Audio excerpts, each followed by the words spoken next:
Green Nature Home in Cardiff is a project that is run by RSPB Cymru in partnership with the City of Cardiff Council, and we want to engage as many people as possible with wildlife. We want to encourage them outdoors to spend a bit of time with nature, hopefully to inspire them to step up for nature and look after nature a little bit as it's having a bit of trouble.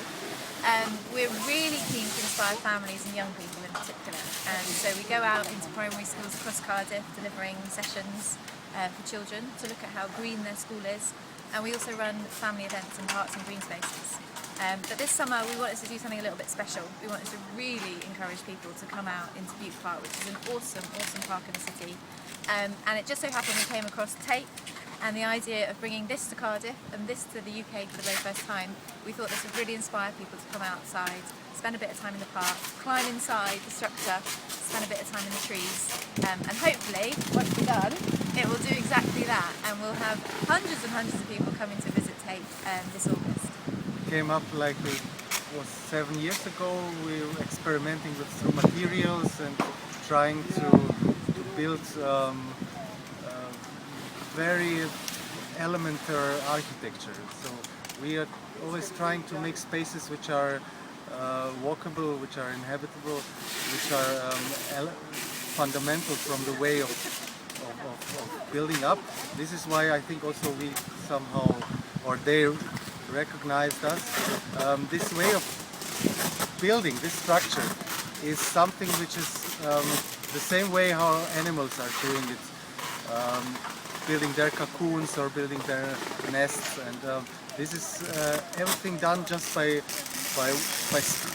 lines, by one-dimensional lines, which are curved in 3 dimensions, and at the end building up this closed structure, this architecture I would call it, and we use just tape. So this is very common tape. We just use a little bit wider one. So it's actually really the material cost is very low. For this whole structure it's usually around 1,000 euros, 1.5, it depends on the amount. It's a lot of work. We are here around 8 to 10 people now since 1 week, and it's a nice also teamwork, because we work with local people, which is very important for us. Also to involve people who are mainly like artists or architects, or we have also some unemployed workers, and this is and it's always site specific, and this is what makes it here special, because we like to do it in nature. We had just once the opportunity in Hasselt in Belgium, and but this time this is I think the biggest in nature we've done yet.